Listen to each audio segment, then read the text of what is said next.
Hey there Gotham fans, and welcome to the final video in the Season 2 review series.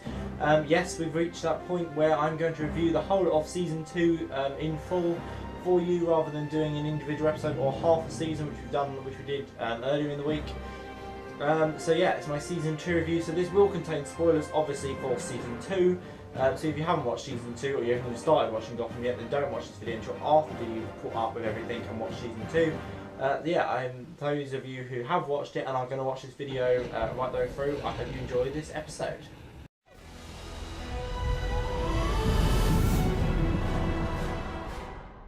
Okay then, so obviously Season 2 we don't need a title because there's no title, it's just Season 2, it's the second season, fairly obvious. And my 5 words are under this week. I have 3 words, or my 5 words are under for this whole season review, sorry. My 3 words, and that's fantastic second outing. Because I think this whole second season was just fantastic, and you'll see as we go through the review I'll make mentions here and there why it's fantastic. It's just such a good programme really, so yeah, I will make mentions of it as I go through the review. So we're going to start, if you watch my Season 2B review, we're going to do it in a very similar format to that. We're going to start with my top 5 events of the season. So obviously that's 22 episodes of events to look through, which is quite difficult, and I probably spent about half an hour trying to just find this whole review and put it all together in terms of trying to decide on top 5 events and other stuff like that. But I managed to narrow it down to 5. So yeah, let's begin with number 5 then, shall we? So, at my number 5 spot is Bruce's confrontation with Matches Malone, and that was in episode 14, This Ball of Mud and Meanness. Now, if you watch my Season 2B review, you'll understand why I put this in my top 5. It's because I was very impressed with the way that it was written, the way it was acted. David Mazouz, apparently Charlotte says it is now. That's his actual name. It really brought out the acting. I think it was probably his best scene that he's acted throughout the whole of the 2 seasons. It was a very exciting moment in the episodes, especially the second half of the season. It was a very exciting episode, it was very, it solved the mystery of who killed Bruce's parents, and also we've obviously seen why this season, which is also quite an interesting development, but that's not on my list. I don't know, it's not on my list. Yeah, so I think it was just a really good scene. It was really well written, really well acted, really well directed. Matches Malone killing himself as Bruce left was a really quite dark experience. The fact that Bruce didn't kill him and didn't have the guts to kill him shows that he's still got some kind of human side left. He's not ready to transition to Batman straight away, which is quite good because we've got a 3rd season, which will hopefully see him develop more. It was just a really good moment. So on to number 4 then, my number 4 moment. That is Theo Galavan's death, episode 11, Worse Than a Crime. Now, I really enjoyed this moment, Theo Galavan's death. I shouldn't like it as much as I think I did, but it was a very satisfactory death. I think the fact that Gordon was, beating him to death, and then Penguin was beating him to death, and then Gordon shot him. It caused a whole kind of riffraff at the GCPD, and also ultimately contributed to Gordon being locked up in episode 15, Mad Grey Dawn, I think it's called, something like that. It was just it's Mad Grey Dawn. It was just a very good kind of moment, and I really liked the way that they took it, and that was kind of the end nearly of Season 2A, Rise of the Villains. So on to my number 3 moment then. This is Firefly and Selina's robbery in episode 6, By Fire. Now, if you watch that episode, you'll know what I mean. If you watch the review episodes as well, you'll know that I really was very impressed by it. I thought it really brought out Selina's character, brought out a slightly villainous side to her. Firefly, that was kind of I think it was the 2nd episode we were introduced to Firefly. We were introduced to her in episode 5, I think, but she was very, very good. She was, the whole robbery was very good. It was very suspenseful. There was a lot of action. There was a lot of kind of threatening by Selina, and they stole all the money. It was really, really good. I really enjoyed that scene. My number 2 moment then, that is the release of Strangest Monsters into Gotham, episode 22, Transference. Now again, if you watched this week's 2B review, you'll also know that I really enjoyed that because it set up season 3 really well, it set up the story really well, it set up everything really well. I think there's a lot of questions to be answered as a result of it, and I think that's why I think I really liked that reason. Just as a whole, that scene was quite cleverly done. There wasn't too much given away, but at the same time there was enough given away to get you excited for season 3. So finally then we come to my number 1 moment of the season then, and if any of you will watch this episode, and you've probably heard me raving about it so much if you watched every single episode of my reviews, and number 1 moment is the charity gala / Jerome's death in episode 3, The Last Laugh. Now, I love this episode. I love that episode. It's probably it was so amazing. There was just everything was in it. It was a really exciting, on the edge of your seat moments. Having Leslie almost get killed by Barbara. She was put on the spinning wheel. Jerome being killed by Galavan. Everything was just so unexpected. It just happened. At once. It was so good, and I really enjoyed it. And I'm so looking forward to watching it again when I buy the DVD. It was just really good as a scene, as a whole. So now we come to my top 5 character development moments in the season then. So at number 5 we have Edward Nygma, who turned into the Riddler obviously more this season, killing Miss Kringle, his girlfriend, in episode 6 by fire. So you can tell this episode is quite good. Now this was a very big change for Nygma, because he hadn't really killed anyone he actually loved. He killed people he hated a couple of times, but he never really killed. In fact, he'd only killed Officer Dawdy, I think, last season, and then this season, obviously, he killed Miss Kringle, which was really sad. It was just a really good moment for Nygma, because I think it brought out the Riddler in him more. I think it made him realise actually he's at a point of no return now. He's the Riddler, and it made us all realise the same thing. So I think it was a really good moment for that. And number 4 then, at number 4 on my development moments, it's Bruce beginning his training, episode 2, Knock Knock.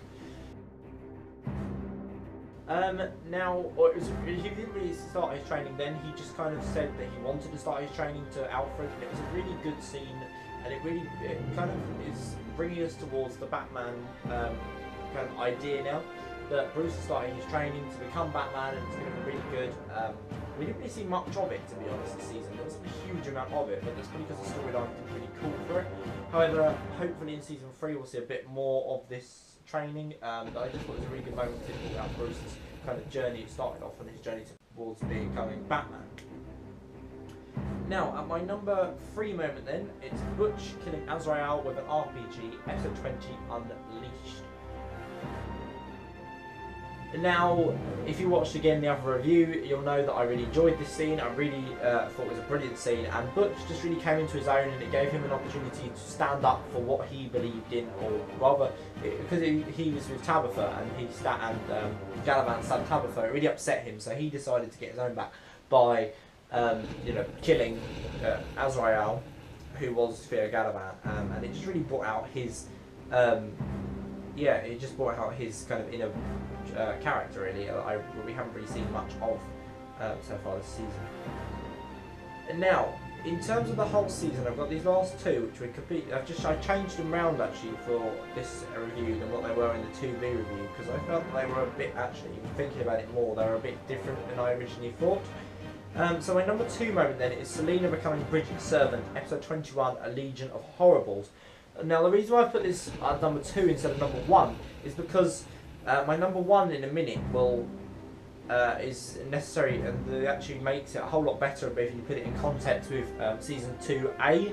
So I had to move it round this time, because obviously when we were just watching 2B, Wrath of the Villains, instead of incorporating Rise of the Villains as well, my number 1 spot had to go to Bridget, Selina becoming Bridget's servant even. So, So, again, this was a really good scene. It was really interesting. There was a lot of, different moments, I think, where Selina realised that she had to become Bridget's servant in order to live, and she, she's still alive, so that's good. She must have made the right decision. And it was just a really good scene to see Selena realise that one of her best friends, for however long she can remember, is suddenly turning against her, and so she thought, oh, I must become an ally again if I want to survive. And I think that was really good that she actually did carry out and become an ally of Bridget.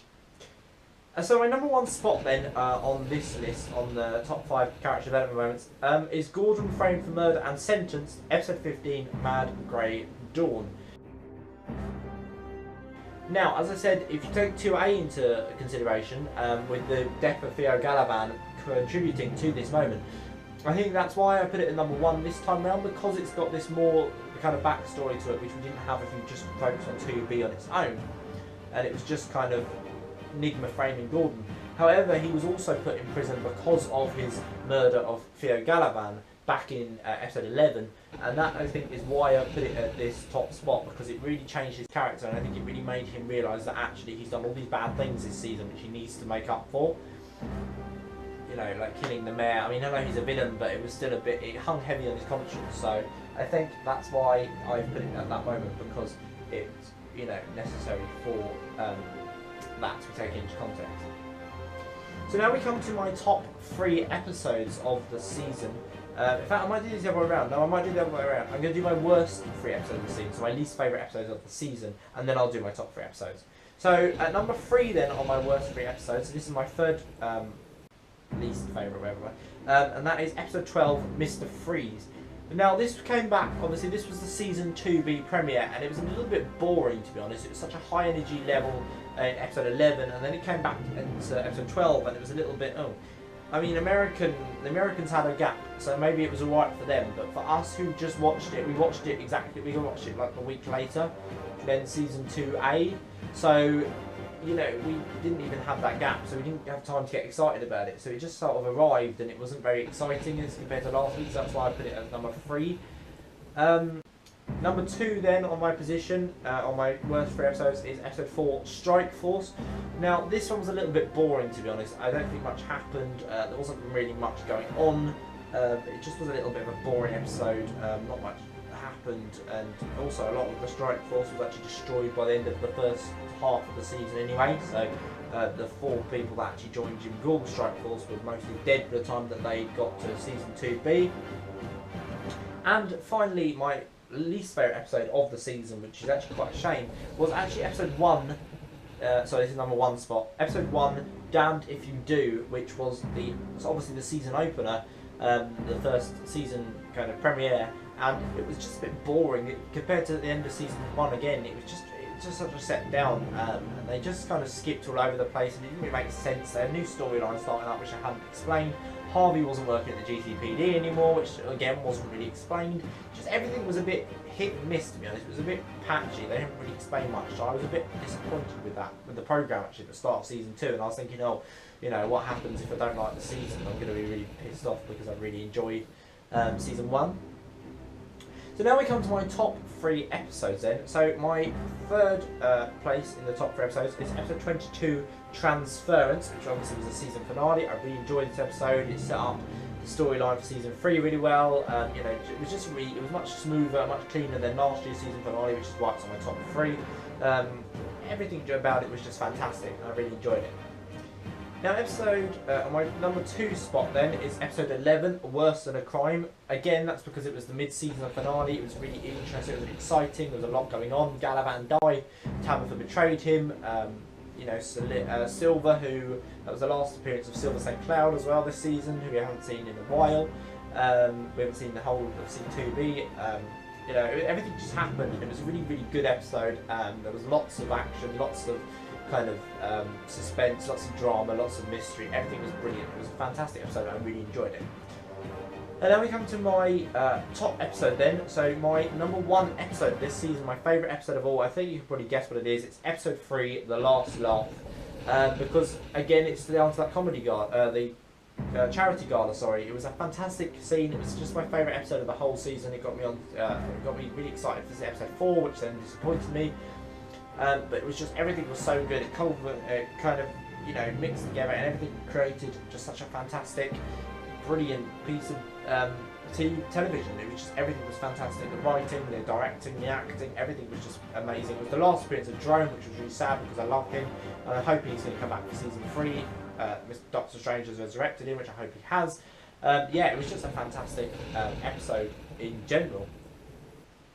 So my overall rating then for this season is an 8.5 out of 10, which I think is very, very good for this second season. When last season was probably rated about, I'd probably say about 7, 6.5, 7, which I would have given it last year if we'd done it, because it was a bit of a hit and miss season.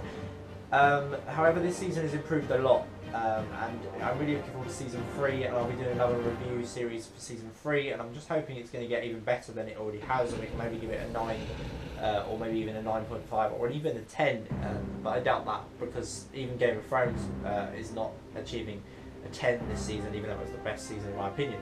But I will do my season 6 review, complete review for Game of Thrones very shortly, probably on Tuesday. So it'll be up by next Wednesday or next Thursday. So yeah, that's it for the season 2 Gotham reviews. I really hope you've enjoyed this series. If you have, please give it a thumbs up and subscribe down below.